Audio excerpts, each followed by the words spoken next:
Con su vientre pesado por los cachorros a punto de nacer, Luna sintió el terror paralizante al ver los 7 metros de músculo mortal de la pitón deslizándose hacia ella. El siseo amenazador de la serpiente se mezcló con otro sonido inesperado que hizo girar sus orejas, un gruñido feroz que no pertenecía a ninguna criatura que ella considerara amiga. Antes de continuar, no olvides suscribirte al canal, darle like al video y comentar desde qué parte del mundo nos estás viendo. ¡Vamos allá! En las profundidades de la selva amazónica, donde la vida y la muerte danzan en equilibrio perfecto, una lince hembra de ojos ambarinos se movía con cautela entre la espesa vegetación. Su cuerpo, normalmente ágil y veloz, ahora se desplazaba con cierta dificultad debido a los cachorros que crecían en su vientre. Luna, como la llamaban los investigadores que seguían sus movimientos desde hacía años, había sobrevivido a sequías devastadoras, enfrentamientos con cazadores furtivos y la constante amenaza de depredadores más grandes. Pero hoy, mientras buscaba un lugar seguro para dar a luz, enfrentaría el desafío más grande de su vida. El sol apenas filtraba sus rayos a través del denso dosel de árboles, creando patrones danzantes de luz y sombra sobre el suelo cubierto de hojas. Luna se detuvo repentinamente. Sus orejas puntiagudas se tensaron y giraron como pequeñas antenas parabólicas. Sus sentidos, agudizados por generaciones de evolución, captaron un movimiento sutil entre la vegetación que ningún humano habría percibido. Algo acechaba en las sombras. Con el instinto maternal aguijoneando cada fibra de su ser, Luna buscó refugio bajo un enorme tronco caído. Su respiración, acelerada por el esfuerzo y el miedo, empañaba ligeramente el aire frente a su hocico. Los latidos de su corazón retumbaban en sus oídos mientras observaba con atención la maleza circundante, y entonces lo vio. Un destello de escamas brillantes bajo la luz moteada del sol, una pitón reticulada, una de las serpientes más grandes y letales del planeta, se deslizaba silenciosamente por el suelo selvático. Sus casi 7 metros de longitud muscular avanzaban con una gracia hipnótica, como un río de muerte fluyendo entre la vegetación. Luna contuvo el aliento. En su estado, no tenía posibilidad de escapar si la serpiente decidía atacar. A miles de kilómetros de distancia, en el Centro de Investigación de Vida Silvestre de Manaos, el doctor Carlos Mendoza observaba con preocupación la pantalla de su computadora. El pequeño transmisor GPS implantado en Luna mostraba que la lince se había detenido abruptamente en un área conocida por albergar depredadores de gran tamaño. A su lado, Gabriela Torres, una joven zoóloga especializada en felinos sudamericanos, estudiaba las señales vitales de Luna transmitidas por el dispositivo. «Sus latidos cardíacos están por las nubes, Carlos», murmuró Gabriela, ajustándose las gafas sobre su nariz. «Algo está pasando ahí fuera». Carlos frunció el ceño mientras tecleaba comandos para ampliar el mapa. «Luna está a punto de dar a luz. No debería estar moviéndose tanto. ¿Crees que algún depredador la está acosando?» «Es posible», respondió Gabriela. «Esa zona es territorio conocido de jaguares y anacondas. Cualquiera de ellos representaría un peligro mortal para Luna en su condición». Lo que Carlos y Gabriela no podían saber era que el peligro que acechaba a Luna era mucho más inmediato y letal de lo que imaginaban. La pitón, atraída por el calor corporal de Luna y el de sus crías nonatas, había detectado a la lince como una presa potencial. Con movimientos casi imperceptibles, la enorme serpiente se acercaba al refugio donde Luna se escondía. En la naturaleza, la línea entre depredador y presa puede difuminarse en segundos. Luna, una cazadora experta en circunstancias normales, ahora se encontraba en el lado vulnerable de esa ecuación. Su instinto le gritaba que huyera, pero su cuerpo, pesado por la gestación avanzada, la traicionaba. Un dolor agudo atravesó su vientre. Las contracciones habían comenzado. El momento no podía ser peor. Con un movimiento repentino, la pitón aceleró su avance. Luna, atrapada entre el parto inminente y la amenaza mortal, emitió un gruñido desesperado. Sus garras se extendieron instintivamente mientras adoptaba una postura defensiva frente a su refugio. Si iba a morir, no lo haría sin luchar. La serpiente se alzó, elevando su cabeza triangular casi 1 metro sobre el suelo. Sus ojos, fríos y calculadores, evaluaban a la lince preñada. Luna sabía que no tenía oportunidad contra los poderosos músculos constrictores de la pitón, capaces de triturar los huesos de presas mucho más grandes que ella. Aún así, mostró sus colmillos en un último acto de desafío. Fue entonces cuando una sombra se movió velozmente entre los árboles. Un destello gris y marrón, seguido por un gruñido profundo que hizo vibrar el aire mismo de la selva. La pitón, concentrada en Luna, no detectó la nueva amenaza hasta que fue demasiado tarde. Un lobo amazónico, una especie que se creía casi extinta en la región, se abalanzó sobre la serpiente con una ferocidad impresionante. El impacto fue brutal. Los poderosos colmillos del lobo se hundieron en la parte media del cuerpo de la pitón, arrancando un pedazo de carne escamosa. La serpiente, sorprendida por el ataque, se retorció violentamente, abandonando su postura ofensiva contra Luna para defenderse del nuevo agresor. El lobo, un macho de pelaje rojizo y cicatrices que evidenciaban una vida de batallas, arremetió nuevamente contra la serpiente. Luna observaba la escena con una mezcla de terror y confusión. Los lobos amazónicos eran extremadamente territoriales y normalmente considerarían a un lince como un competidor a eliminar. ¿Por qué este lobo arriesgaba su vida para defenderla? En el centro de investigación, Carlos y Gabriela contemplaban atónitos cómo los signos vitales de Luna fluctuaban dramáticamente. «Está en trabajo de parto», exclamó Gabriela, señalando los patrones en la pantalla. «Y algo más está sucediendo. Estas lecturas son consistentes con una respuesta de estrés extremo». Carlos ya estaba marcando un número en su teléfono. «Contactaré al equipo de campo más cercano. Necesitamos llegar a ella lo antes posible».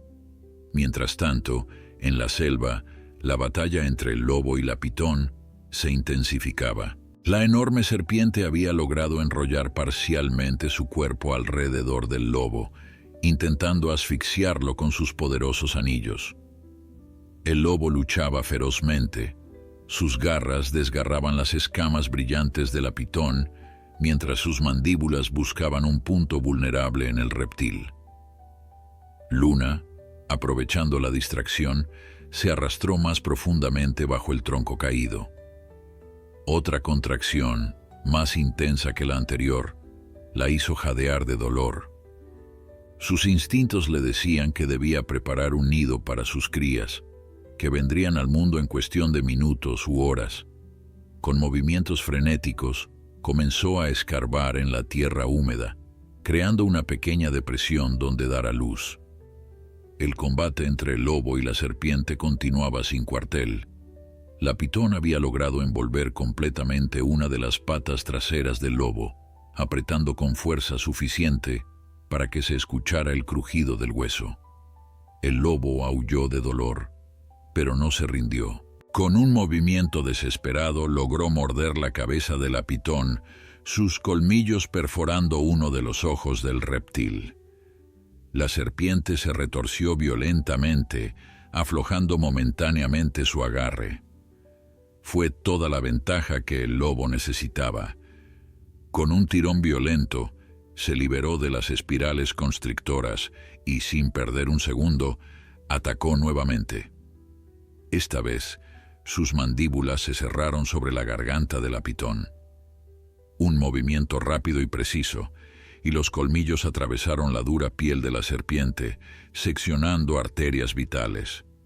La sangre de la pitón manchó el suelo selvático, tiñendo de rojo las hojas caídas y el musgo verdoso. El lobo, aún con sus fauces firmemente cerradas sobre el cuello de la serpiente, sacudió violentamente la cabeza, desgarrando tejidos y tendones vitales. La pitón se convulsionó desesperadamente, pero con cada segundo que pasaba, sus movimientos se volvían más débiles, más erráticos. Finalmente, tras un último espasmo, quedó inmóvil. El lobo, jadeante y ensangrentado, soltó el cuerpo inerte de la serpiente y dio un paso atrás. Su pata trasera, la que había sido atrapada por los anillos constrictores, apenas podía soportar peso. Cojeando visiblemente, el depredador se sacudió, lanzando gotas de sangre suya y de la pitón en todas direcciones. Sus ojos ambarinos, brillantes e intensos, se dirigieron hacia el tronco caído donde Luna se había refugiado. La lince, agazapada en las sombras, observaba al lobo con una mezcla de gratitud y temor. Las contracciones seguían sacudiendo su cuerpo a intervalos cada vez más cortos. No tenía fuerzas para escapar ni para defenderse si el lobo decidía que, tras acabar con la pitón, ella sería su siguiente presa. Para su sorpresa, el lobo se limitó a olfatear el aire en su dirección y luego, con un suave gemido, se recostó a unos metros de distancia, como montando guardia. Sus orejas permanecían alertas, girando ocasionalmente para captar cualquier sonido sospechoso que pudiera acercarse. Luna no entendía este comportamiento, pero tampoco tenía tiempo para analizarlo. Una contracción particularmente fuerte la hizo gemir involuntariamente. El primer cachorro estaba a punto de nacer. En el centro de investigación, Carlos y Gabriela seguían con creciente preocupación los signos vitales de Luna. «Tenemos que llegar a ella inmediatamente», insistió Gabriela recogiendo apresuradamente su equipo médico. «Está dando a luz y algo ha alterado drásticamente sus niveles de estrés. Si no recibe ayuda, podríamos perderla a ella y a toda la camada». Carlos, que acababa de colgar el teléfono, asintió gravemente. «El helicóptero estará aquí en 10 minutos. Ya he enviado las coordenadas a Miguel.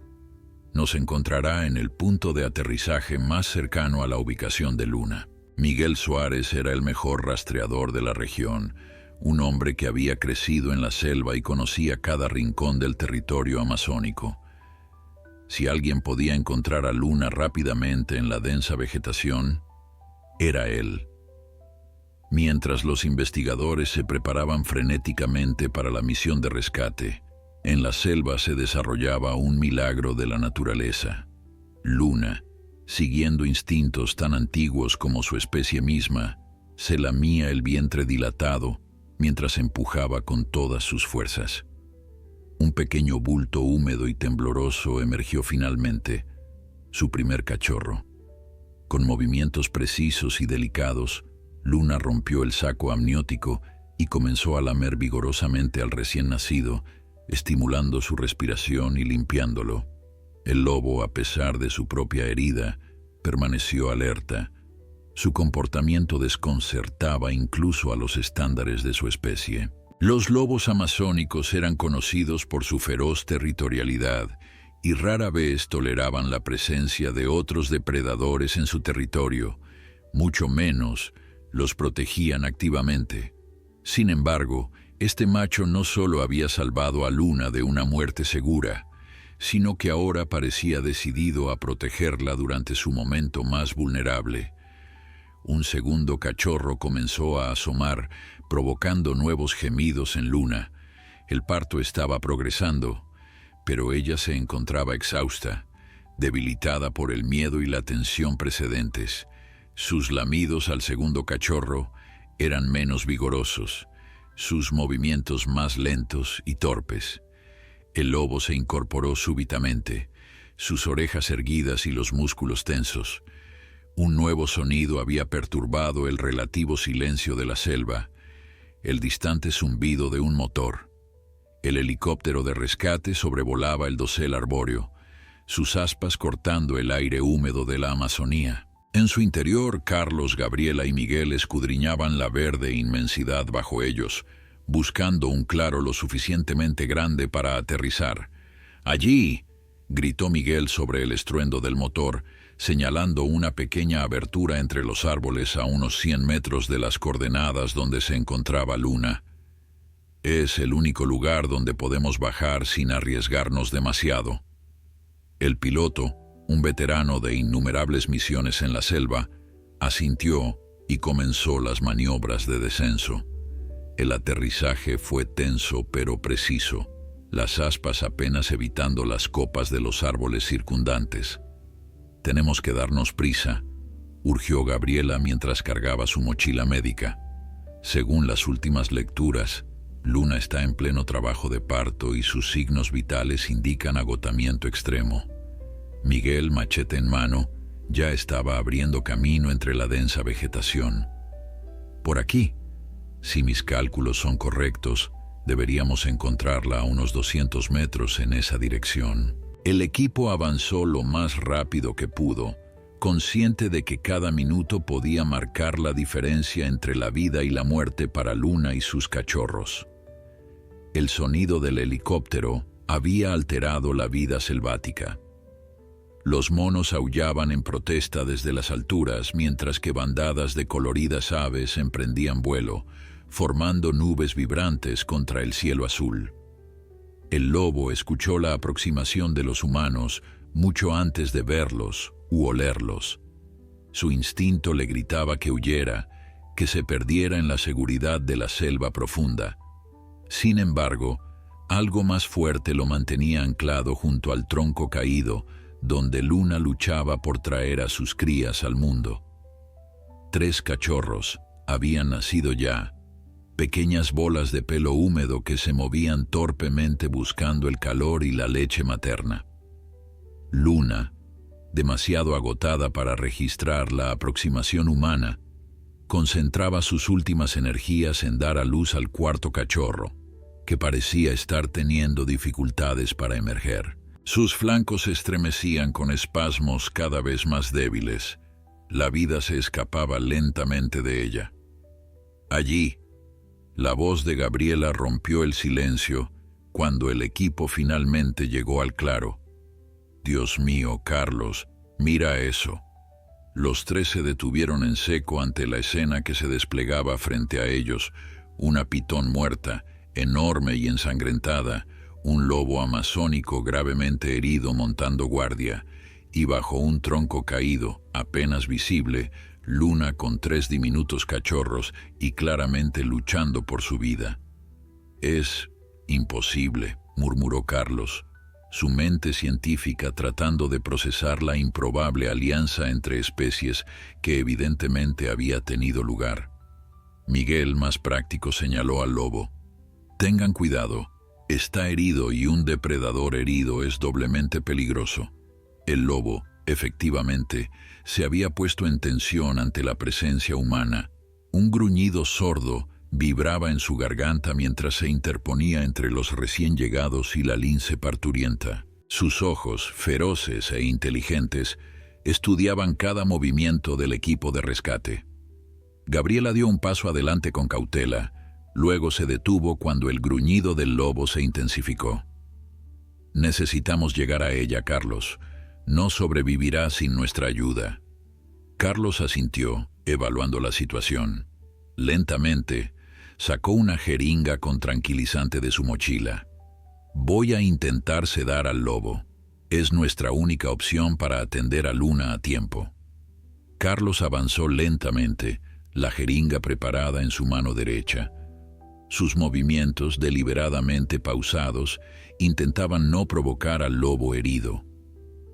Gabriela y Miguel permanecieron inmóviles, apenas respirando, conscientes de que cualquier movimiento brusco podría desencadenar un ataque desesperado del animal. «Tranquilo, amigo», murmuró Carlos, su voz un susurro calmante mientras daba otro paso cauteloso. «Solo queremos ayudarla». El lobo mantuvo su posición, los músculos tensos bajo su pelaje ensangrentado. Sus ojos, inteligentes y calculadores, pasaban de Carlos a la jeringa y luego a Luna. Un gruñido profundo vibraba en su garganta, pero curiosamente no avanzó para atacar. Desde su refugio bajo el tronco, Luna emitió un gemido desgarrador que hizo que todos se congelaran. El cuarto cachorro aún luchaba por nacer y la lince estaba perdiendo fuerzas rápidamente. Su respiración se había vuelto superficial y entrecortada.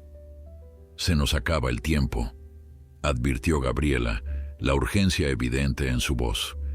«Si no llegamos a ella en los próximos minutos, perderemos a la madre y al cachorro». Lo que sucedió a continuación dejó atónitos a los tres científicos. El lobo, como si hubiera entendido la gravedad de la situación, miró una última vez hacia Luna y luego, cojeando visiblemente, se apartó del camino. No huyó, sino que simplemente retrocedió varios metros, manteniendo sus ojos fijos en los humanos. «Increíble», murmuró Miguel, «es como si entendiera». «Teorías después, acción ahora», cortó Gabriela, aprovechando la oportunidad para acercarse rápidamente a Luna. Se arrodilló junto al tronco caído, su mochila médica abierta en un instante. «Carlos, necesito tu ayuda aquí. Miguel, mantén vigilado al lobo». Carlos se unió a Gabriela guardando la jeringa sin usar. Sus manos expertas examinaron rápidamente a Luna, que apenas reaccionó a su tacto, un signo preocupante de su estado crítico. «Está completamente agotada y deshidratada», diagnosticó. «El cuarto cachorro está mal posicionado. Necesitamos intervenir ahora». Con movimientos precisos nacidos de años de experiencia, Gabriela administró fluidos intravenosos mientras Carlos se preparaba para asistir en el parto complicado. Los tres cachorros ya nacidos, pequeñas criaturas ciegas y húmedas, se acurrucaban unos contra otros, emitiendo débiles maullidos. «Voy a tener que ayudar manualmente», explicó Carlos, poniéndose guantes quirúrgicos. «Gabriela, necesito que monitoree sus signos vitales. Miguel, prepara una camilla improvisada. Tendremos que llevarla al helicóptero en cuanto estabilicemos la situación».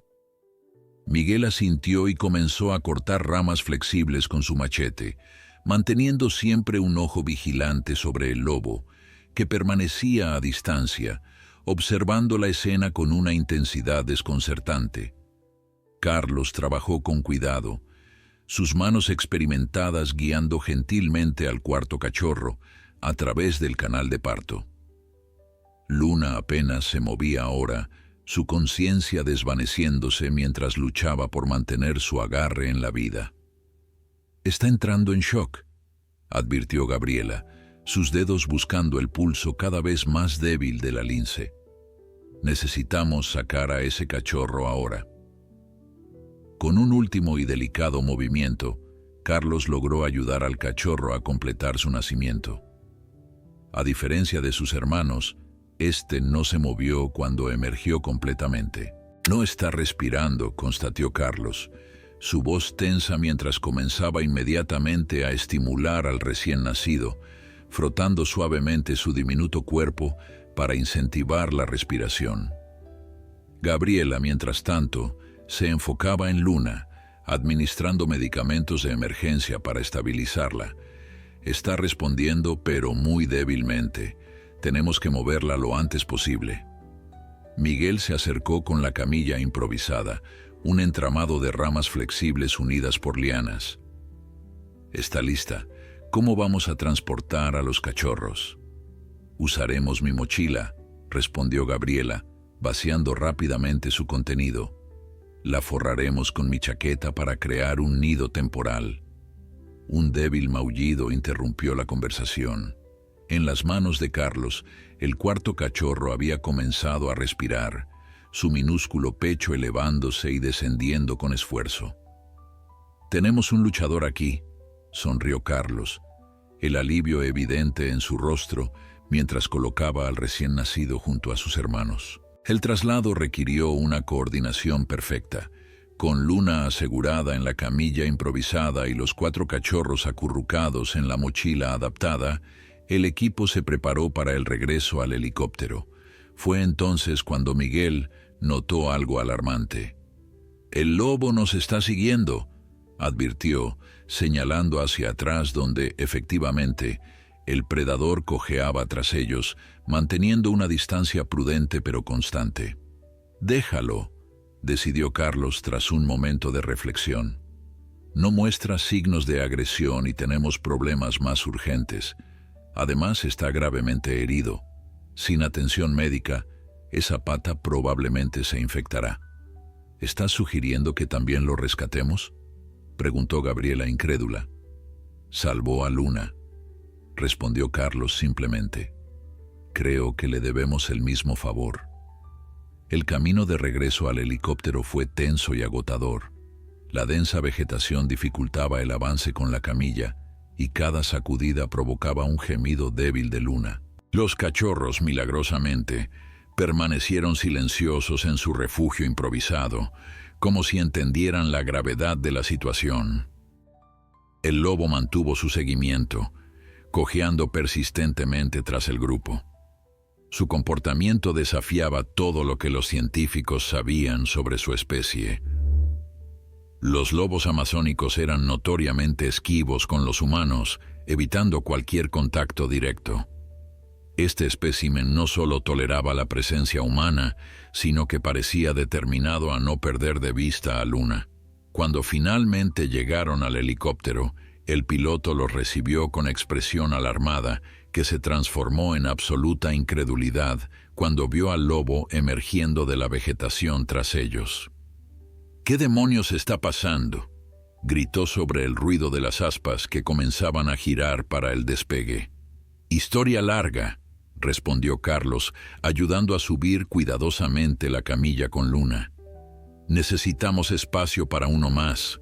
Miguel y Gabriela intercambiaron miradas de asombro mientras Carlos se acercaba al lobo herido, jeringa tranquilizante en mano.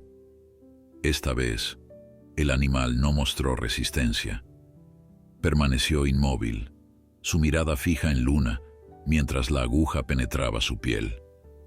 «Nunca he visto nada igual», comentó Gabriela mientras observaba al lobo sucumbir gradualmente al sedante, su cuerpo poderoso derrumbándose suavemente sobre la tierra. «La naturaleza siempre encuentra formas de sorprendernos», respondió Carlos gesturando a Miguel para que lo ayudara a cargar al inconsciente predador. «Ahora tenemos que averiguar qué provocó esta improbable alianza». Mientras el helicóptero se elevaba sobre el dosel amazónico, llevando su extraña carga de humanos, lince, cachorros y lobo, Gabriela no pudo evitar contemplar la magnitud de lo que habían presenciado.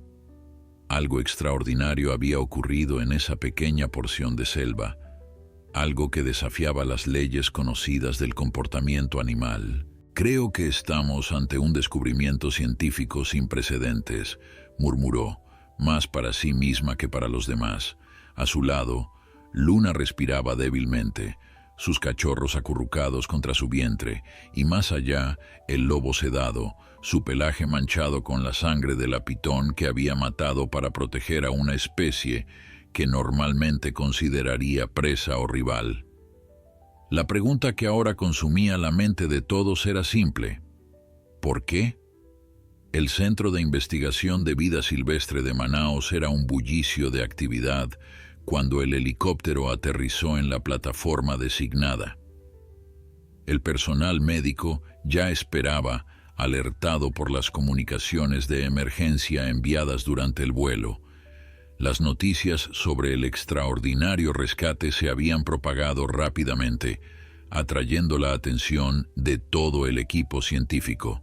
«Necesitamos 2 unidades de cuidados intensivos, una para félidos y otra para cánidos», gritó Gabriela mientras descendían del helicóptero. «La lince está en estado crítico postparto con 4 crías recién nacidas. Los técnicos veterinarios se movilizaron con eficiencia practicada, trasladando primero a Luna y sus cachorros a la unidad de tratamiento felino. Otros 2 asistentes, visiblemente nerviosos, se acercaron con una camilla reforzada para transportar al lobo sedado. «Es un lobo amazónico», les informó Carlos, notando su aprehensión. «Extremadamente raro. Trátenlo con el máximo cuidado. Le debemos la vida de Luna y sus cachorros».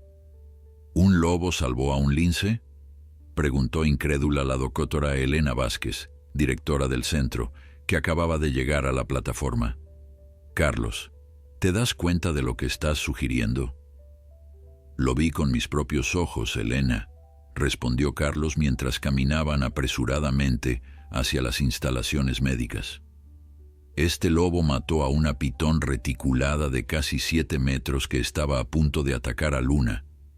Después se quedó vigilando mientras ella daba a luz. Nunca había visto nada igual». La doctora Vázquez sacudió la cabeza, el escepticismo evidente en su rostro. «Necesitamos documentar todo esto minuciosamente. Si lo que dices es cierto, estamos ante un caso sin precedentes de comportamiento interespecífico». Las siguientes horas fueron un torbellino de actividad médica. En la unidad felina, Gabriela dirigía un equipo de especialistas que trabajaban frenéticamente para estabilizar a Luna. La lince había perdido mucha sangre y su temperatura corporal era peligrosamente baja. «Administren otra unidad de plasma y aumenten la temperatura ambiental 2 grados más», ordenó Gabriela, sus ojos fijos en los monitores que registraban las constantes vitales de la lince. «Los cachorros necesitan incubadoras individuales con monitoreo constante, especialmente el cuarto. Su frecuencia respiratoria sigue siendo irregular». Mientras tanto, en la unidad canina, Carlos supervisaba el tratamiento del lobo. Las radiografías confirmaban sus temores. La pata trasera presentaba múltiples fracturas por la constricción del pitón. Además, el animal mostraba signos de deshidratación severa y varias heridas punzantes que requerían sutura inmediata. «Es un milagro que pudiera mantenerse en pie, mucho menos luchar contra un pitón de ese tamaño», comentó el doctor Ramírez, especialista en cánidos salvajes, mientras preparaba el procedimiento quirúrgico. «Este animal tiene una voluntad de hierro». En la oficina principal del centro, Miguel relataba los detalles del rescate a la doctora Vázquez y a un pequeño grupo de investigadores senior que habían sido convocados de urgencia. Sus expresiones oscilaban entre el asombro y la incredulidad mientras Miguel describía la escena que habían encontrado en la selva. «Lo más extraordinario», concluyó Miguel, «fue cómo el lobo simplemente se apartó cuando entendió que estábamos allí para ayudar, como si comprendiera nuestras intenciones». «Podría haber varias explicaciones», intervino el doctor Alejandro Méndez, etólogo del centro. «Quizás el lobo estaba demasiado herido para ofrecer resistencia, o tal vez percibió que no representábamos una amenaza inmediata. Y eso explica por qué un depredador arriesga su vida para proteger a lo que normalmente consideraría una presa o competidor», cuestionó la doctora Vázquez. «No, hay algo más aquí, algo que no estamos viendo». 3 horas más tarde, los equipos médicos finalmente estabilizaron a ambos pacientes. Luna había respondido positivamente al tratamiento, aunque seguía en estado crítico. Sus cachorros, milagrosamente, parecían estar fuera de peligro inmediato, incluso el cuarto, que ahora respiraba con mayor regularidad. El lobo, ahora identificado como un macho adulto de aproximadamente 4 años, había sobrevivido a la cirugía de emergencia para reparar su pata fracturada. Los veterinarios habían insertado pines metálicos para estabilizar los huesos y tratado todas sus heridas externas. Sorprendentemente, los análisis sanguíneos indicaban que el animal gozaba de excelente salud general antes del incidente. Carlos, Gabriela y Miguel se reunieron en la cafetería del centro, exhaustos pero demasiado estimulados por los eventos para considerar descansar. Hay algo que sigo sin entender, dijo Gabriela, revolviendo distraídamente su café. ¿Por qué un lobo arriesgaría su vida por un lince? Va contra todo lo que sabemos sobre comportamiento territorial y competencia entre depredadores. Miguel se encogió de hombros. Quizás es tan simple como que el lobo vio a la pitón como un competidor más peligroso que el lince, un enemigo de mi enemigo. No explica por qué se quedó después, rebatió Carlos, ni por qué no siguió voluntariamente. Hay algo más profundo aquí, altruismo interespecífico, sugirió una voz desde la entrada de la cafetería. La doctora Vázquez se acercó a su mesa con una tableta en la mano. Extremadamente raro, pero no sin precedentes en la literatura científica. Les mostró la pantalla, donde se exhibía un artículo científico titulado Comportamientos cooperativos atípicos entre especies depredadoras competidoras. Hay casos documentados de leones protegiendo a crías de antílopes, orcas ayudando a humanos en peligro, e incluso un famoso caso de un hipopótamo que adoptó a una tortuga, explicó. Pero nunca entre un lobo y un lince y nunca con este nivel de intención aparente. Carlos tomó la tableta, escaneando rápidamente el artículo. ¿Estás sugiriendo que este lobo conscientemente decidió proteger a Luna? ¿Por qué? La doctora Vázquez se sentó, su expresión grave. Eso es lo que necesitamos averiguar, y tengo una teoría, aunque les va a parecer descabellada. Los tres la miraron expectantes mientras ella dudaba, como evaluando si debía compartir sus pensamientos. Acabo de revisar nuestros registros, continuó finalmente. Luna fue parte de nuestro programa de rehabilitación hace 3 años. La encontramos como cachorra huérfana después de que cazadores furtivos mataran a su madre. Fue criada aquí hasta que tuvo edad suficiente para ser liberada. Eso no es tan inusual, comentó Gabriela. Muchos de nuestros animales monitoreados provienen del programa de rehabilitación. Lo inusual, prosiguió la doctora Vázquez, es que durante ese mismo periodo también teníamos un cachorro de lobo amazónico en rehabilitación. Los registros indican que compartieron instalaciones durante varios meses, ya que ambos llegaron con edad similar y necesitábamos optimizar recursos. Un silencio absoluto cayó sobre la mesa mientras las implicaciones de esta revelación se asentaban en sus mentes. ¿Estás diciendo que se conocen? La voz de Carlos rompió el silencio, incrédula pero llena de una creciente comprensión, que de alguna manera se reconocieron después de todos estos años. La doctora Vázquez asintió lentamente, consciente de la magnitud de lo que estaba sugiriendo. Durante sus primeros meses de vida, estos animales compartieron espacio, comidas y enriquecimiento ambiental. Nuestros protocolos de rehabilitación intentan minimizar el contacto humano, por lo que fomentamos la socialización entre especies compatibles cuando es posible. Pero son depredadores, competidores naturales, objetó Gabriela, aunque su expresión reflejaba más asombro que escepticismo. Eran cachorros, intervino Miguel reflexionando. Los animales jóvenes forman vínculos diferentes, más flexibles. Es como si hubieran improntado el uno con el otro en lugar de con humanos. La doctora Vázquez sacó otra tableta de su bolso y buscó algo en los archivos. Miren esto, dijo, colocándola sobre la mesa. La pantalla mostraba una vieja fotografía, 2 pequeños cachorros, uno felino y otro canino, acurrucados juntos en una cesta acolchada. Luna y el lobo, 3 años atrás, completamente ajenos al hecho de que sus especies normalmente no coexistían pacíficamente. El lobo llegó primero, explicó la directora. Lo llamamos Gris por razones obvias.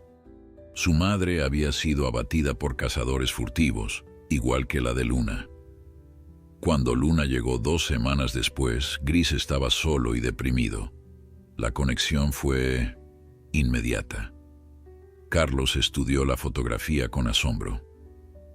¿Por qué no se documentó este comportamiento? Podría haber sido un estudio revolucionario sobre vinculación interespecífica. Se documentó, respondió la doctora Vázquez con un suspiro. Pero nuestro objetivo primordial era rehabilitarlos para devolverlos a la naturaleza. Separamos a los cachorros cuando alcanzaron la edad adecuada para aprender comportamientos específicos de su especie. Los liberamos en territorios diferentes para minimizar cualquier dependencia residual. Francamente, nunca esperamos que volvieran a encontrarse, mucho menos que un vínculo formado tan temprano pudiera persistir durante años. El silencio cayó sobre la mesa mientras cada uno procesaba las implicaciones. Finalmente, Gabriela habló, su voz cargada de emoción. Entonces Gris reconoció a Luna en peligro y recordó su vínculo infantil. Después de 3 años en la naturaleza salvaje, es extraordinario, completó Carlos, y potencialmente revolucionario para nuestra comprensión de la cognición animal y la formación de vínculos sociales. La doctora Vázquez recogió su tableta, su expresión seria. Esto va más allá de la curiosidad científica. Si lo que sugerimos es cierto, tenemos una responsabilidad ética hacia estos animales que no había considerado antes. Necesitamos discutir nuestro próximo paso cuidadosamente. El grupo se dispersó poco después, cada uno dirigiéndose a verificar el estado de sus pacientes. Gabriela encontró a Luna despierta pero débil, sus ojos ambarinos siguiendo atentamente a los técnicos que monitoreaban a sus cachorros en incubadoras cercanas. La lince emitió un suave gruñido cuando Gabriela se acercó, un sonido que mezclaba advertencia y reconocimiento. «Tranquila, mamá», susurró Gabriela manteniendo una distancia respetuosa. «Tus bebés están bien. Eres una luchadora impresionante». Los monitores mostraban signos vitales cada vez más estables. La reposición de fluidos y el tratamiento de emergencia habían funcionado. Luna estaba recuperándose notablemente rápido para un animal que había estado al borde de la muerte solo horas antes. Uno por uno, los técnicos comenzaron a trasladar los cachorros desde las incubadoras hasta una pequeña área acondicionada junto a su madre. Luna se estiró inmediatamente para lamerlos, su instinto maternal intacto a pesar del trauma reciente. En la unidad canina, Carlos encontró a Gris todavía bajo los efectos de la anestesia postquirúrgica. El lobo amazónico era un espécimen magnífico incluso en su estado debilitado. Su pelaje, ahora limpio de sangre, mostraba tonalidades grises y rojizas típicas de su especie, con marcas distintivas alrededor de los ojos y el hocico. Su cirugía salió excepcionalmente bien, informó el doctor Ramírez, revisando los últimos análisis. Las fracturas eran limpias y los pines deberían mantener todo en su lugar mientras sana. Sin embargo, la recuperación será larga, mínimo 8 semanas de actividad restringida. ¿8 semanas en cautividad para un lobo adulto salvaje?, cuestionó Carlos preocupado. Va a ser extremadamente estresante para él. El doctor Ramírez asintió gravemente. Ya estamos preparando protocolos de enriquecimiento ambiental y manejo del estrés, pero tienes razón. Los lobos amazónicos son notoriamente difíciles de mantener en cautiverio, incluso temporalmente. Su tasa de mortalidad por estrés es alarmante. Carlos permaneció en silencio contemplando al lobo inconsciente. Una idea comenzaba a formarse en su mente, una idea tan poco ortodoxa como el comportamiento que habían presenciado en la selva. Mientras tanto, en su oficina, la doctora Vázquez había convocado una videollamada de emergencia con el Comité Científico Internacional que supervisaba sus investigaciones. Las expresiones en la pantalla dividida mostraban diversos grados de asombro e incredulidad mientras relataba los eventos del día. «Lo que sugiere, doctora, es francamente imposible», declaró finalmente el doctor Richard Blackwood, primatólogo de Cambridge. La memoria social a largo plazo entre especies depredadoras competidoras va contra todo lo que sabemos sobre comportamiento animal. Y sin embargo, tenemos evidencia fotográfica, testimonios de 3 investigadores respetados y, lo más importante, el hecho innegable de que un lobo amazónico arriesgó su vida para proteger a una lince preñada, respondió firmemente la doctora Vázquez. Podría haber otras explicaciones, intervino la doctora Miyazaki del Instituto de Tokio. Quizás el lobo estaba simplemente defendiendo un territorio contra la pitón y la lince fue una beneficiaria incidental. Eso no explica por qué permaneció con ella durante el parto ni por qué no siguió voluntariamente, rebatió Vázquez. La discusión continuó acaloradamente hasta que la doctora Rousseau, etóloga francesa, levantó una mano para silenciar al grupo. Colegas, estamos ante algo sin precedentes. Sugiero que suspendamos nuestras preconcepciones y permitamos que la doctora Vázquez proceda con la investigación apropiada. Elena, ¿qué propones exactamente? La doctora Vázquez respiró profundamente. Propongo un estudio controlado de reintroducción y comportamiento social. Una vez que ambos animales se recuperen, quiero observar sus interacciones en un entorno seguro antes de determinar los próximos pasos. La propuesta de la doctora Vázquez generó un acalorado debate entre el Comité Científico Internacional. Las opiniones se dividían claramente entre quienes veían una oportunidad sin precedentes para la investigación y quienes expresaban preocupación por el bienestar de los animales y la interferencia en sus comportamientos naturales. Lo que propones es esencialmente un experimento no natural, objetó el Dr. Blackwood. Estos animales deberían ser rehabilitados y devueltos a sus respectivos territorios lo antes posible.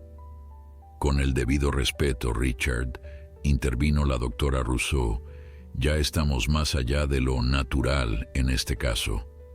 El comportamiento observado desafía nuestras nociones establecidas sobre territorialidad y competencia interespecífica. No podemos simplemente ignorarlo. La doctora Vázquez levantó una mano silenciando la discusión. No estoy proponiendo interferir innecesariamente.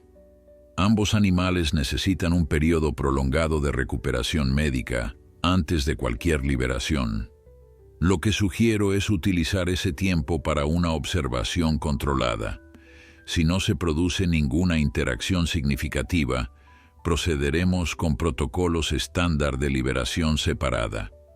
Tras 2 horas de debate, el comité finalmente aprobó un protocolo de investigación cauteloso. Los primeros pasos serían simples: permitir que Luna y Gris percibieran la presencia del otro a través del olfato y el sonido, sin contacto visual directo. Las reacciones serían cuidadosamente monitoreadas antes de decidir si proceder con interacciones más directas. Mientras tanto, la condición de ambos animales mejoraba gradualmente. Luna, siempre bajo la supervisión de Gabriela, mostraba un instinto maternal impecable. Sus 4 cachorros, ahora alimentándose regularmente, comenzaban a mostrar signos de desarrollo saludable. El 4.º cachorro, inicialmente el más débil, había demostrado una tenacidad sorprendente, recuperándose con rapidez hasta igualar a sus hermanos. «Es asombroso», comentó Gabriela a Carlos durante su cambio de turno. «He trabajado con docenas de linces, pero nunca he visto una recuperación tan rápida. Es como si Luna supiera exactamente qué hacer para acelerar su curación». Carlos asintió pensativamente. Gris muestra patrones similares. El doctor Ramírez dice que su metabolismo está operando a niveles óptimos, acelerando la cicatrización y la recuperación ósea. También parece extraordinariamente tranquilo para un predador salvaje en cautiverio. ¿Crees que de alguna manera saben que están en el mismo lugar?, preguntó Gabriela, su voz bajando instintivamente aunque solo estaban ellos dos en el pasillo. Carlos se encogió de hombros. El olfato de estos animales es miles de veces más sensible que el nuestro. A pesar de nuestros protocolos de aislamiento, no me sorprendería que hayan detectado la presencia del otro. Una semana después de su rescate, el equipo estaba listo para la primera fase del experimento de socialización. Habían acondicionado 2 recintos adyacentes, separados por una barrera opaca, pero acústicamente permeable. Los recintos estaban equipados con cámaras de alta definición, micrófonos sensibles y sensores de movimiento para registrar cada reacción. Recuerden, vamos a proceder con extrema cautela, advirtió la doctora Vázquez al equipo reunido para la primera prueba. Si cualquiera de los animales muestra signos de angustia, terminaremos inmediatamente la sesión. Luna fue transferida primero. Ahora capaz de moverse con mayor facilidad, la lince exploró cautelosamente el nuevo recinto, olfateando cada rincón, mientras sus cachorros permanecían en una pequeña guarida artificial en el centro. Su comportamiento era típico de un félido salvaje evaluando un territorio desconocido. Alerta, metódica, constantemente atenta a posibles amenazas. Media hora después, cuando Luna parecía haberse acomodado, Gris fue llevado al recinto adyacente. El lobo, aún con un aparato ortopédico en su pata trasera, cojeaba notablemente, pero se movía con determinación. A diferencia de Luna, su exploración fue mínima. En cambio, se dirigió directamente hacia la barrera que lo separaba del recinto de la lince, presionando su nariz contra ella e inhalando profundamente. En la sala de observación, el equipo de investigación observaba las pantallas con atención casi reverencial. «Definitivamente ha captado su olor», murmuró el doctor Ramírez. «Observen su lenguaje corporal. No hay señales de agresión o territorialidad». En efecto, la postura de Gris era relajada, sus orejas erguidas en señal de atención más que de amenaza. Tras varios minutos olfateando la barrera, el lobo emitió un suave aullido, un sonido casi interrogativo. La reacción de Luna fue instantánea. Su cabeza se levantó bruscamente, las orejas girando hacia la fuente del sonido. Por un momento permaneció completamente inmóvil, como procesando la información. Luego, para asombro de todos los observadores, respondió con un suave gruñido que nada tenía de amenazante. «Comunicación interespecífica deliberada», susurró Gabriela, su voz temblorosa de emoción. «Esto es revolucionario». Durante los siguientes 20 minutos, Luna y Gris continuaron intercambiando vocalizaciones, aparentemente conversando a través de la barrera. Eventualmente, Luna recogió uno de sus cachorros por el cuello y lo llevó hasta la barrera, permitiéndole olfatear la división mientras Gris hacía lo mismo desde el otro lado. «Está presentándole su cría», observó Carlos incrédulo, «como lo haría con un miembro de su manada o familia».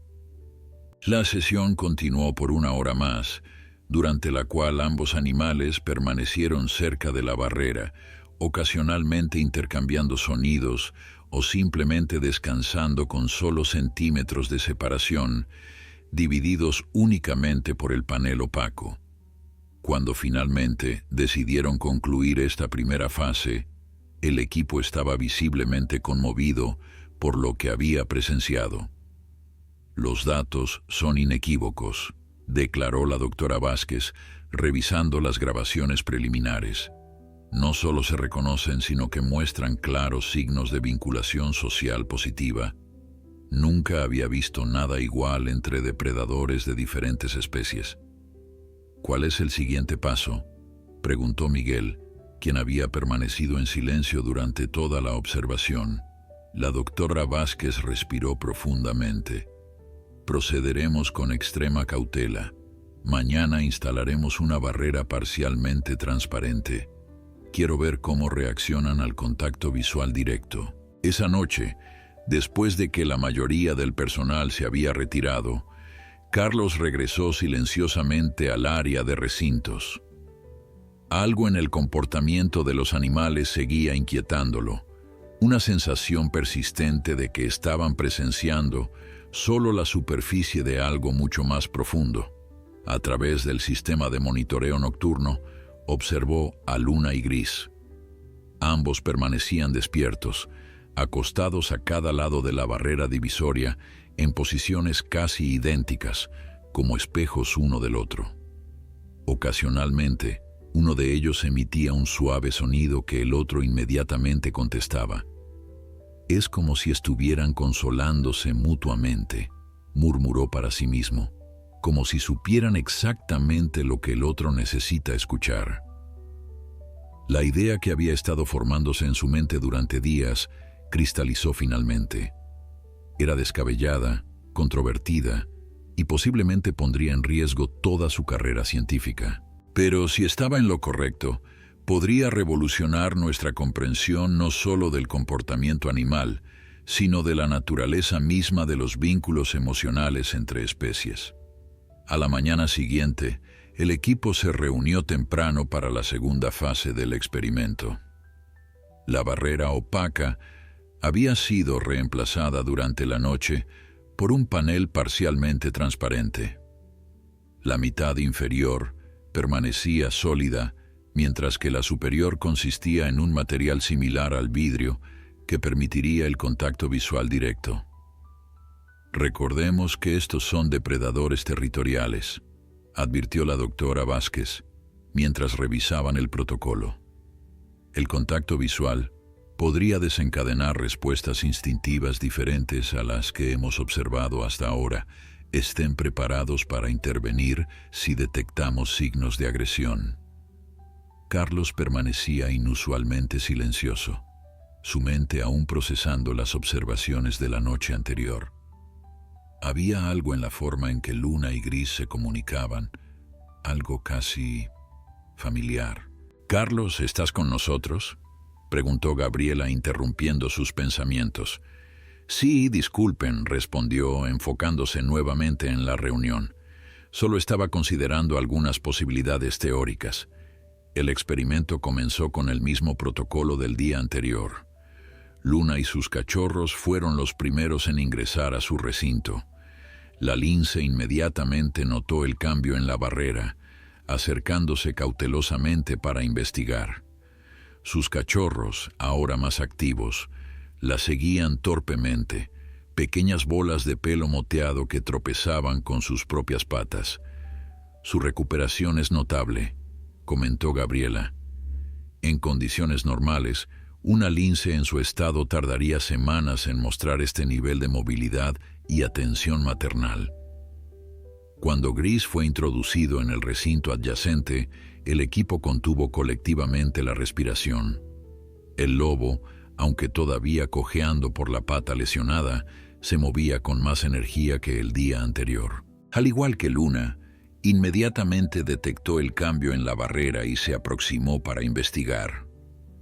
El momento en que sus miradas se encontraron a través del panel transparente quedó grabado en la memoria de todos los presentes. Luna, quien había estado olfateando la parte inferior del panel, levantó la cabeza exactamente cuando Gris se acercaba por el otro lado. Por un instante, ambos predadores quedaron completamente inmóviles, ojos ambarinos fijos en ojos dorados. En la sala de observación, nadie se atrevía a hablar, apenas a respirar. ¿Cómo reaccionarían estos ancestrales rivales evolutivos al verse directamente? La respuesta dejó a los científicos estupefactos. Gris bajó ligeramente la cabeza y movió sus orejas hacia atrás en un gesto que cualquier experto en cánidos reconocería como sumisión parcial, un comportamiento impensable en un lobo alfa salvaje frente a otra especie. Luna, por su parte, parpadeó lentamente, un signo de confianza y relajación en félidos. «Están saludándose», murmuró el doctor Ramírez incrédulo. Lo que siguió desafió todas las expectativas. Luna recogió nuevamente a uno de sus cachorros, el cuarto, el que había necesitado ayuda para nacer, y lo llevó hasta la barrera, elevándolo hacia la sección transparente. Gris observó atentamente al pequeño, que maulló débilmente mientras pataleaba en el agarre de su madre. «Está presentándole su cría», susurró Gabriela, «pero esta vez quiere que la vea». Durante las siguientes 2 horas, Luna presentó sistemáticamente cada uno de sus cachorros a Gris, quien observaba con atención, ocasionalmente emitiendo suaves gemidos que parecían calmar a los pequeños cuando se inquietaban. En un momento particularmente conmovedor, tanto Luna como Gris apoyaron sus frentes contra el panel transparente, separados por apenas centímetros de barrera. «Es suficiente por hoy», decidió finalmente la doctora Vázquez, visiblemente afectada por la escena. «Necesitamos analizar los datos antes de proceder». Esa tarde, el equipo principal se reunió para revisar las grabaciones y discutir los siguientes pasos. La evidencia era innegable. Luna y Gris no solo se reconocían, sino que mostraban comportamientos de afiliación social típicamente reservados para miembros de la misma especie. «Lo que estamos viendo», explicó Carlos, finalmente compartiendo sus pensamientos, «va más allá del simple reconocimiento o tolerancia interespecífica. Estos animales están demostrando lo que solo puede describirse como una relación de confianza y apoyo mutuo». «¿Estás sugiriendo amistad entre especies depredadoras?», cuestionó el doctor Ramírez con escepticismo. «Sugiero algo más fundamental», respondió Carlos. «Algo que quizás hemos pasado por alto en nuestros modelos tradicionales de comportamiento animal». La doctora Vázquez miró pensativamente las imágenes congeladas en la pantalla. Luna y Gris, frente contra frente a través de la barrera. «¿Qué propones exactamente, Carlos?» «Propongo que revisemos los registros completos de su periodo de rehabilitación. Creo que hay algo específico en su historia compartida que podría explicar este vínculo excepcional». Durante los días siguientes, mientras las sesiones controladas entre Luna y Gris continuaban con resultados cada vez más sorprendentes, Carlos se sumergió en los archivos históricos del centro. Revisó meticulosamente cada registro, informe y nota sobre los 2 cachorros que habían compartido un hábitat de rehabilitación 3 años atrás. Fue en un viejo diario de observaciones, escrito a mano por un técnico que ya no trabajaba en el centro, donde encontró la primera pista significativa. Cachorro de lobo G muestra comportamiento protector hacia cachorro de lince L tras procedimiento veterinario. Duerme junto a L durante recuperación, rechaza separación. Intrigado, Carlos siguió buscando. Cada nuevo fragmento de información profundizaba el misterio y simultáneamente aclaraba el extraordinario vínculo. Aparentemente, Luna había llegado al centro gravemente deshidratada e infectada con parásitos, requiriendo tratamiento intensivo durante sus primeras semanas. Gris, que ya llevaba 1 mes en rehabilitación, había desarrollado lo que el personal describió como un apego inusual hacia la enferma cachorra de lince.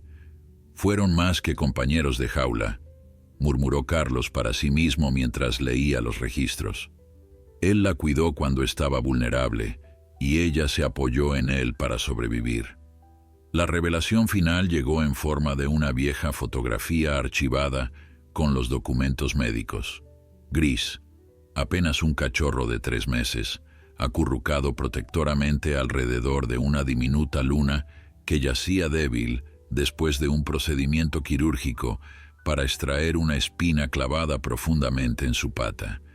La imagen era extraordinaria.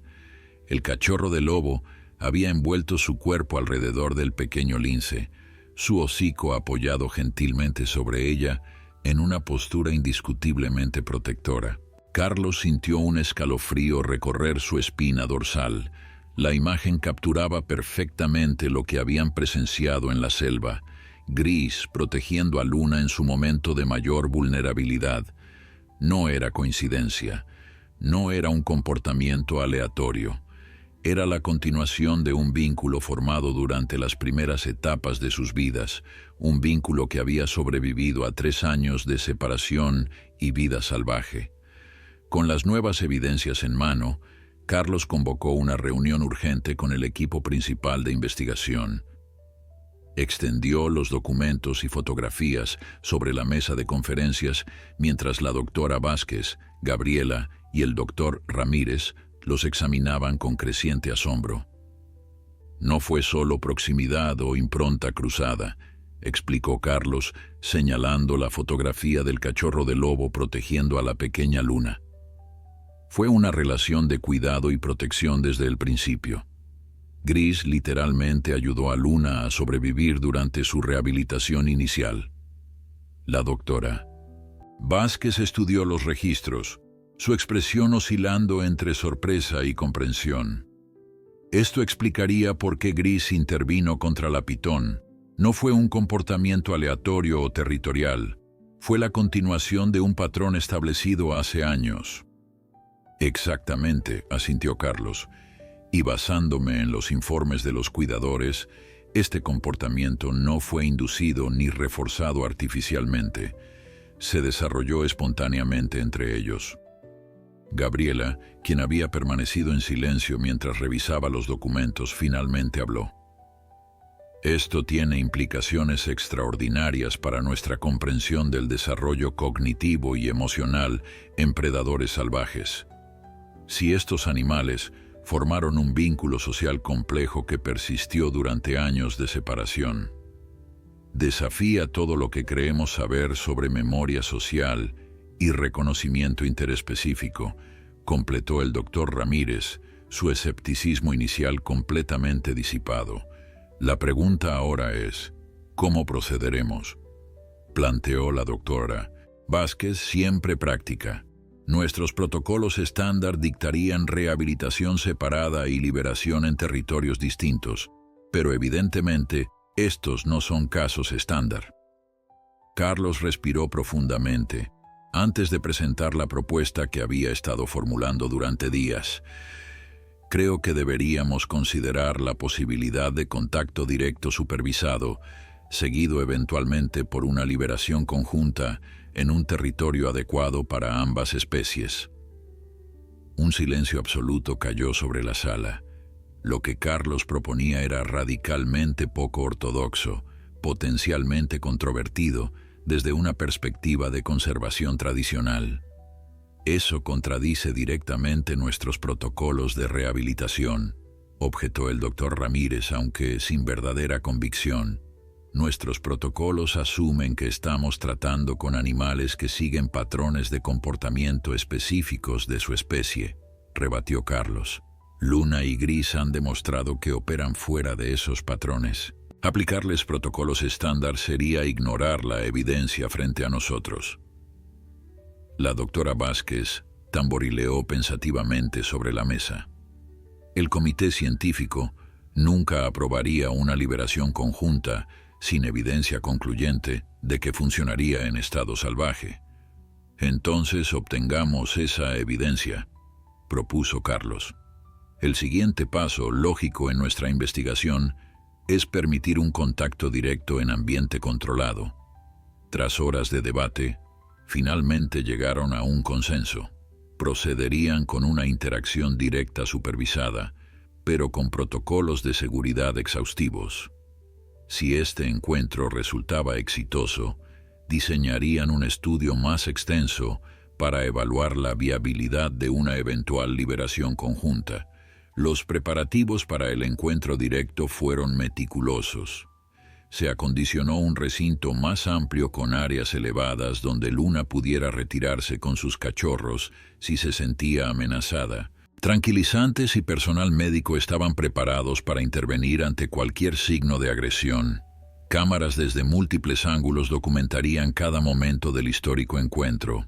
El día señalado, un aire de tensa expectación impregnaba el centro. Investigadores de otros departamentos se habían congregado discretamente para presenciar el evento. Incluso el Comité Científico Internacional participaba a través de videoconferencia. «Comenzaremos con Luna y sus cachorros», explicó Carlos mientras revisaban el protocolo final. «Les daremos 20 minutos para familiarizarse con el nuevo entorno antes de introducir a Gris». El plan se ejecutó con precisión. Luna exploró cautelosamente el recinto, identificando rutas de escape y lugares seguros para sus crías. Sus cachorros, ahora más activos, comenzaban a mostrar curiosidad por su entorno, aunque nunca se alejaban demasiado de su madre protectora. «Constantes vitales normales», informó Gabriela, monitoreando los signos transmitidos por el implante de Luna. «Está alerta, pero no muestra signos de estrés elevado». «Procedamos con la introducción de Gris», autorizó la doctora Vázquez.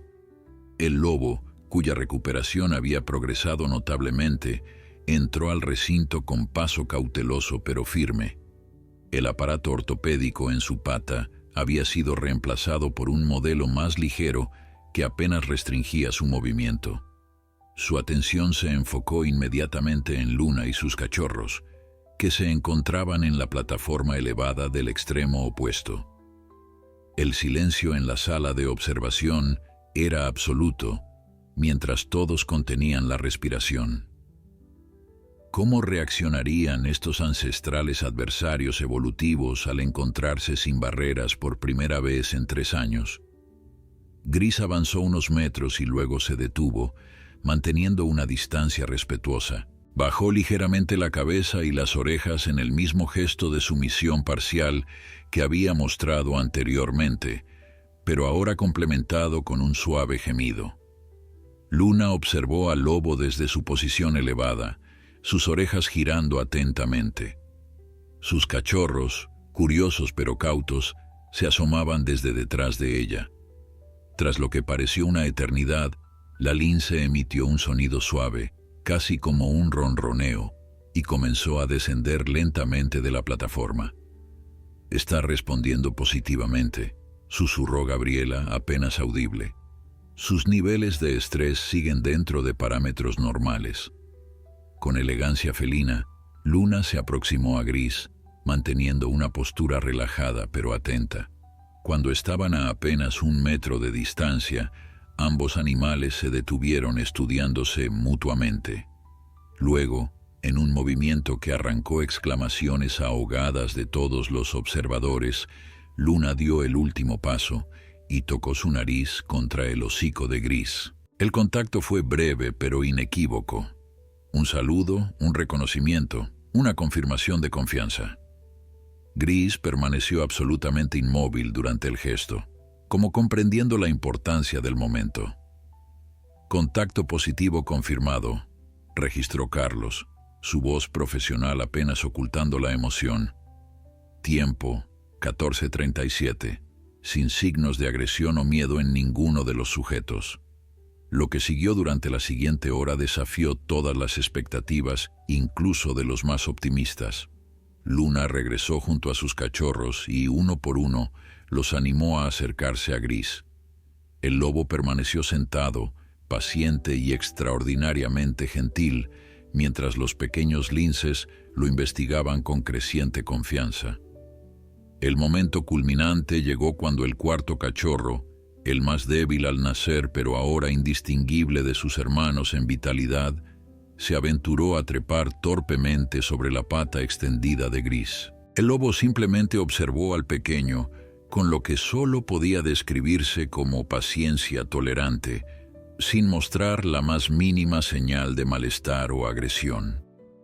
«Esto va más allá de la tolerancia o el reconocimiento», murmuró la doctora Vázquez, visiblemente conmovida. «Lo que estamos presenciando es una familia interespecífica formándose ante nuestros ojos». La grabación del encuentro entre Luna, Gris y los cachorros se convirtió rápidamente en un fenómeno viral dentro de la comunidad científica internacional. Lo que había comenzado como un rescate de emergencia se transformó en un caso de estudio sin precedentes que desafiaba los paradigmas establecidos sobre comportamiento animal, cognición y vínculos sociales interespecíficos. Las implicaciones van mucho más allá de estos dos individuos, explicó la doctora Vázquez durante una videoconferencia con el Comité Científico Internacional, ahora considerablemente más receptivo tras presenciar las grabaciones. Estamos presenciando comportamientos que sugieren niveles de memoria social, reconocimiento y vinculación emocional que simplemente no deberían existir entre depredadores de diferentes especies. Los días siguientes trajeron una cascada de descubrimientos. Con el contacto directo establecido, Luna y Gris desarrollaron rápidamente rutinas compartidas. El lobo participaba activamente en la vigilancia de los cachorros, permitiendo a Luna periodos de descanso más prolongados. Los pequeños linces, por su parte, habían incorporado a Gris como una figura familiar, durmiendo frecuentemente acurrucados contra su pelaje cuando no estaban alimentándose. Es como si hubieran creado su propia estructura social híbrida, observó Gabriela mientras revisaban las grabaciones nocturnas. Miren cómo organizan turnos de vigilancia. Luna descansa mientras Gris permanece alerta, y viceversa. Carlos asintió. Cada nueva observación confirmaba su teoría inicial. No solo están coexistiendo, están cooperando activamente, adaptando comportamientos específicos de sus especies para complementarse mutuamente. El equipo documentó meticulosamente cada interacción, creando un archivo exhaustivo de comportamientos nunca antes observados en estado natural o cautiverio. Los cachorros, que ahora tenían casi 3 semanas, mostraban desarrollos fascinantes. Incorporaban tanto comportamientos felinos como caninos en sus juegos, alternando entre el sigilo característico de los linces y las persecuciones directas típicas de lobos jóvenes. Están creando su propio lenguaje, sugirió el Dr. Ramírez, estudiando las vocalizaciones entre Luna y Gris. Hemos identificado al menos 7 sonidos distintos que utilizan exclusivamente para comunicarse entre ellos, que no son parte del repertorio vocal estándar de ninguna de las especies. La revelación más sorprendente llegó durante la 4ª semana después del rescate. Miguel, quien había estado analizando muestras de pelo y saliva recolectadas durante los chequeos médicos rutinarios, irrumpió en la oficina de la doctora Vázquez con resultados alarmantes. Necesitamos verificar esto inmediatamente, anunció, extendiendo varios informes sobre el escritorio. He repetido el análisis 3 veces para estar seguro. La doctora Vázquez examinó los documentos, su expresión pasando de la curiosidad al asombro. ¿Estás completamente seguro de estos resultados? 100%, confirmó Miguel. Los perfiles genéticos no dejan lugar a dudas. Cuando el equipo principal se reunió para discutir el descubrimiento, un silencio sepulcral invadió la sala de conferencias tras la explicación de Miguel. Para aclarar, dijo finalmente Carlos, procesando la información, ¿estás diciendo que Luna y Gris son hermanos? No genéticamente, por supuesto, aclaró Miguel. Son especies diferentes, pero comparten marcadores genéticos inusuales que sugieren que provienen exactamente de la misma región geográfica. No solo eso, sino que los patrones temporales indican que probablemente nacieron en la misma temporada, posiblemente a pocas semanas de distancia. ¿Sugieres que sus madres compartían territorio?, preguntó Gabriela, fascinada por la implicación. Miguel asintió. Es la explicación más probable. Sabemos que ambos fueron rescatados después de que cazadores furtivos mataran a sus madres. Los informes de la época indican que se realizó una operación contra la caza ilegal en esa región. Es muy probable que sus madres fueran víctimas de la misma banda de cazadores.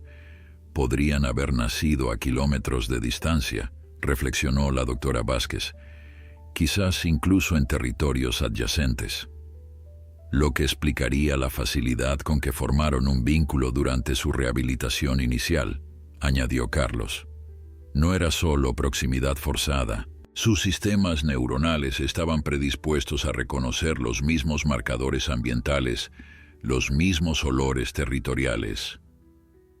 Esta revelación añadía una nueva dimensión al ya extraordinario caso. No solo habían documentado un vínculo social interespecífico sin precedentes, sino que ahora emergía la posibilidad de que existieran factores genéticos, ambientales y neurológicos específicos que facilitaban tal conexión. El descubrimiento catalizó una decisión trascendental.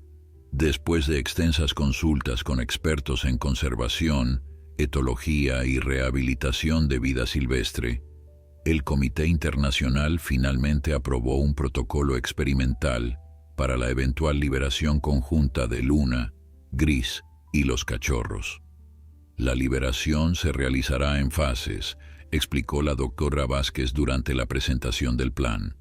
Comenzaremos con un recinto semi-salvaje de 10 hectáreas dentro de la reserva, donde podremos monitorear sus interacciones en un entorno más natural pero aún controlado. Si demuestran capacidad para cazar y mantenerse como unidad funcional, procederemos a una liberación completa con seguimiento satelital.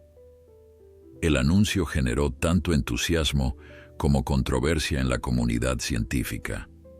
Los tradicionalistas argumentaban que la intervención promovía comportamientos no naturales que podrían poner en riesgo la integridad evolutiva de ambas especies.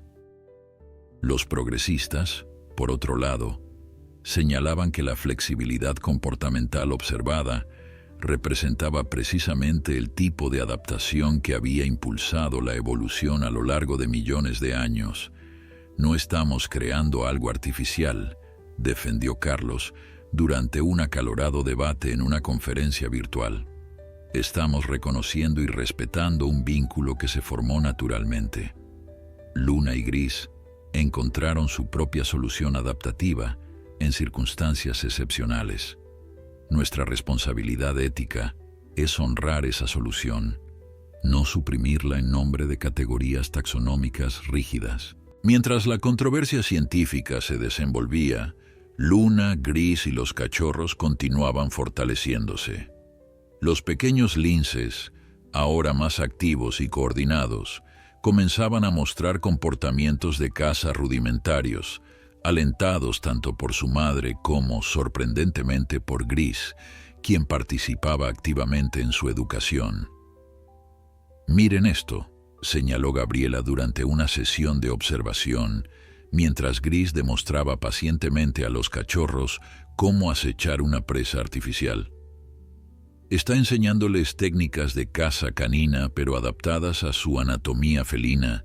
Es pedagógicamente brillante. El día de la transferencia al recinto semisalvaje, amaneció con una suave llovizna que empapaba la exuberante vegetación amazónica. El área seleccionada, 10 hectáreas de bosque nativo cuidadosamente vallado, representaba un microcosmos del hábitat que Luna y Gris habían habitado antes de su rescate.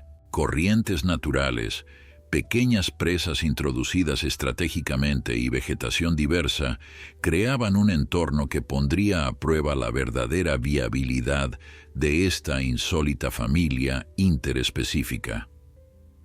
«Los cachorros tienen ya 6 semanas», observó Gabriela mientras el equipo completaba los preparativos finales.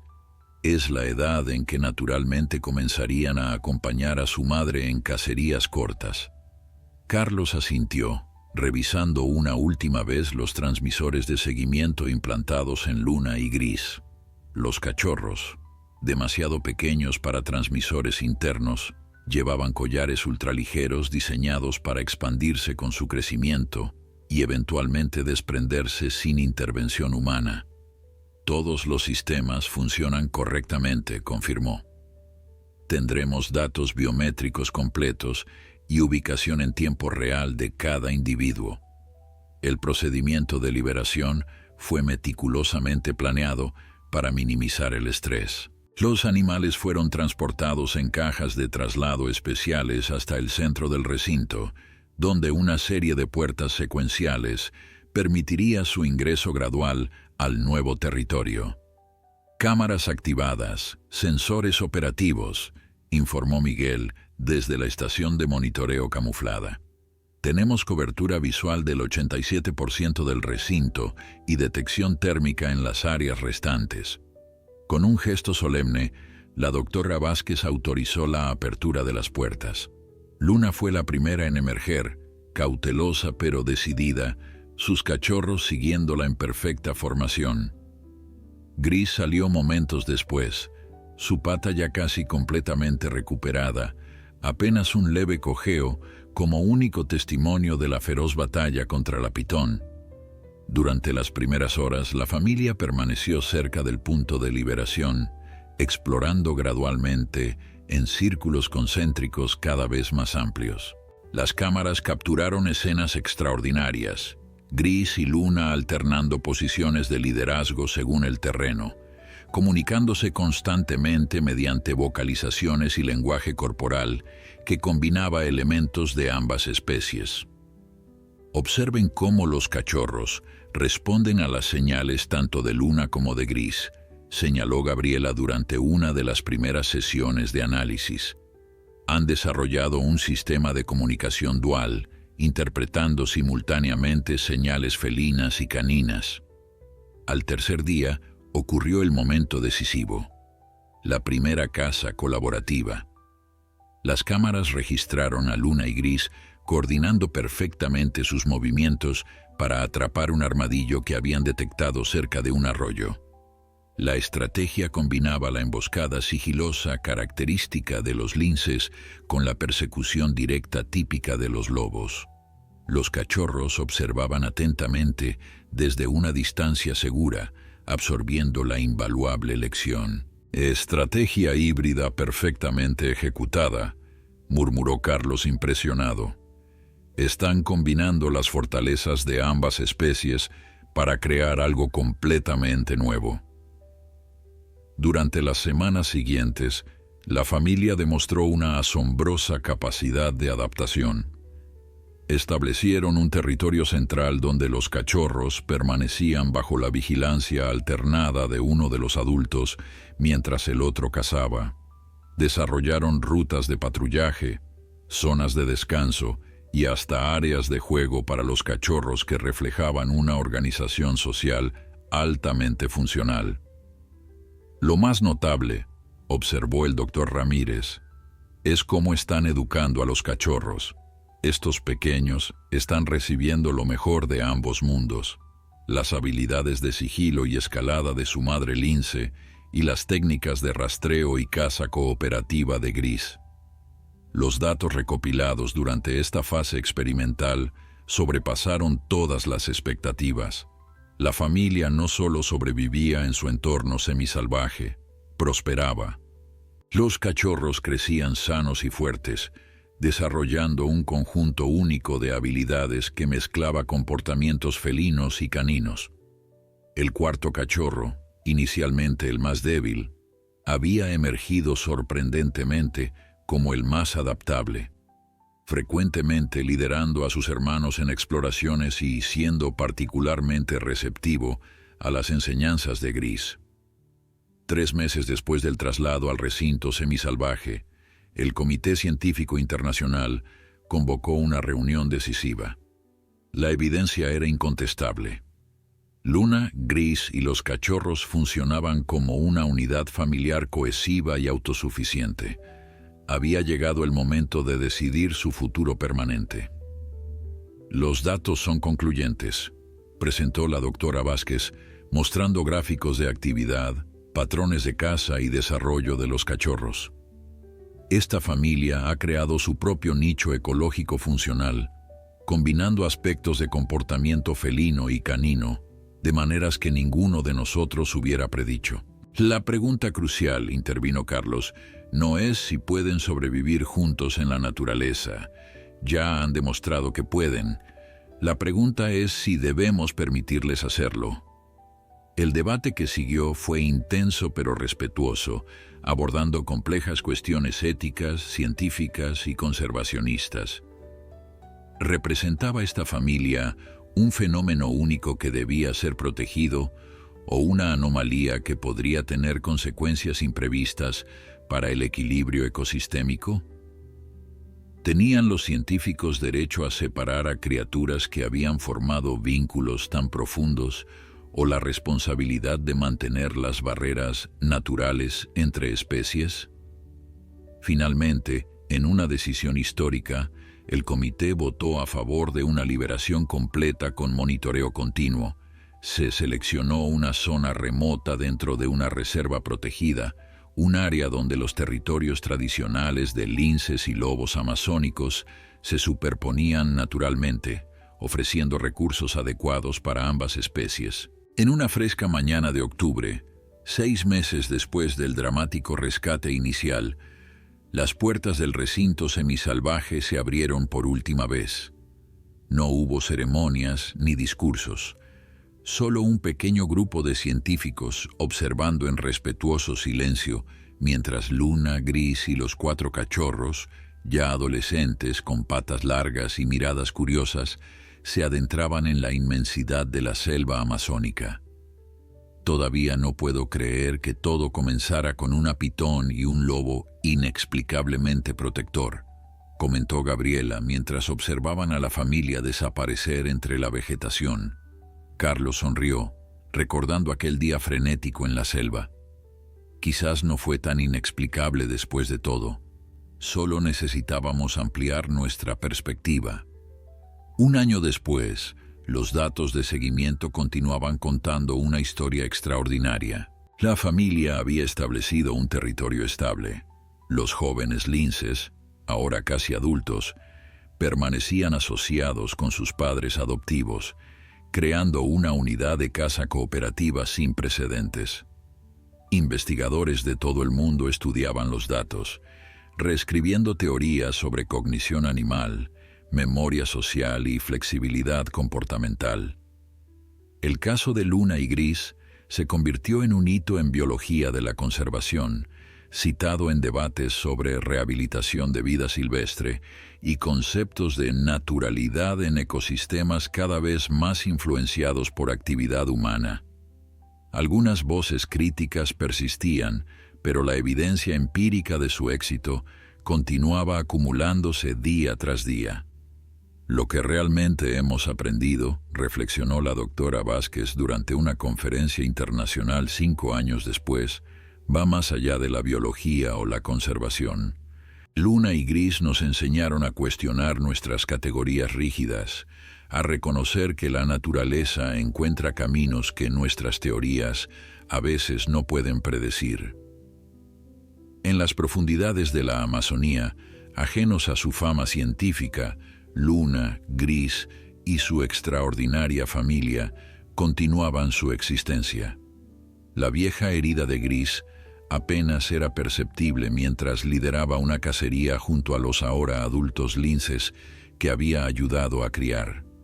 Luna, su pelaje ligeramente plateado revelando el paso de los años, descansaba en una rama elevada, vigilante y serena. Juntos habían desafiado toda predicción, toda teoría establecida sobre lo que era posible entre especies depredadoras. Su vínculo, forjado en la vulnerabilidad compartida de su infancia y templado en el fuego de la supervivencia, había creado algo enteramente nuevo, no solo una improbable alianza, sino una redefinición viva de lo que significa ser familia en el intrincado tejido de la vida salvaje.